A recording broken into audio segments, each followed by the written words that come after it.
Today is all about gear. We're talking about what cameras I'm using and what you can use to get started as a beginner in sports videography. Hey everyone, my name is EJ and I'm a content creator and I cover everything from lifestyle, fitness, photo, video, and more. This year I'm starting my journey as a sports videographer, and today I want to tell you about all the gear that I'm going to be using.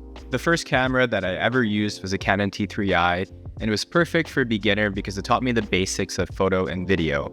Eventually, I outgrew its feature set and I wanted things like slow motion, so I upgraded to the Canon T7i.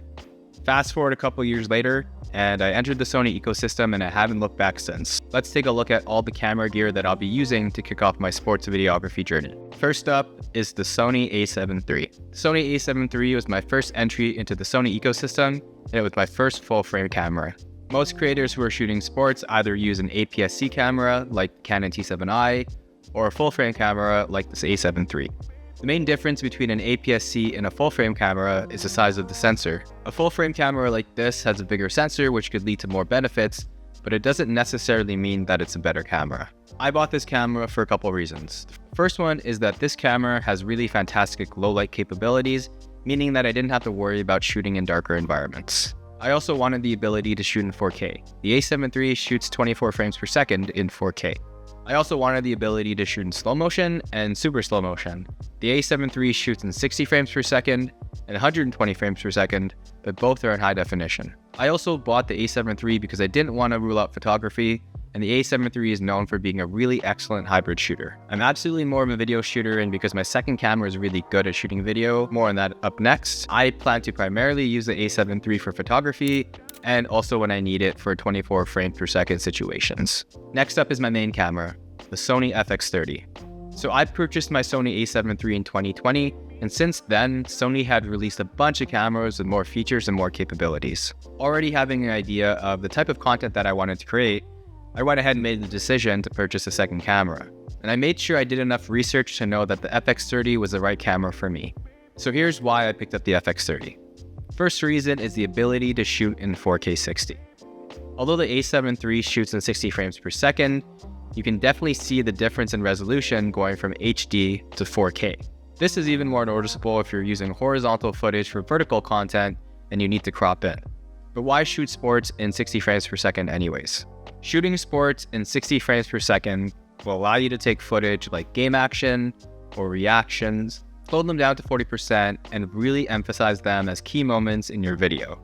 And it's true, everything looks so much more cooler in slow motion. Another reason I bought the FX30 is to shoot in 10-bit color depth. I was shooting in S-Log on my Sony A7III, and I noticed that my footage would break down pretty easily. If I didn't have my exposure adjusted properly, I'd end up with a lot of noise in my highlights and my shadows. Shooting in S-Log is better in a 10-bit camera because you get a wider dynamic range, more color detail, helping you avoid noise in your footage. And another reason why I bought the FX30 is because the extra crop that comes with an APS-C camera. As I mentioned before, having a full-frame camera doesn't necessarily mean you have a better camera than APS-C. And in my use case of shooting football, soccer, or any field sports, I actually benefit from having that 1.5 times crop because I'll get much closer to the action and get more detail. This is going to be incredibly helpful for medium and tight shots, allowing me to get really tight in there and focus on the details that I want to tell in my stories. My last camera is not a handheld camera, it's a drone, the DJI Mini 4 Pro. Stepping out of the Sony ecosystem, I'm rocking a drone in my camera arsenal, and I chose the DJI Mini 4 Pro to shoot in D-Log. Just like on the Sony camera, I want to shoot in log.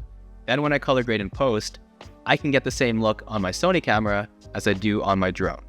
So that's a rundown of all the cameras that I'm rocking in my arsenal. I'm going to cap it here for this topic, but I'm sure you're wondering, well, EJ, what about the lenses?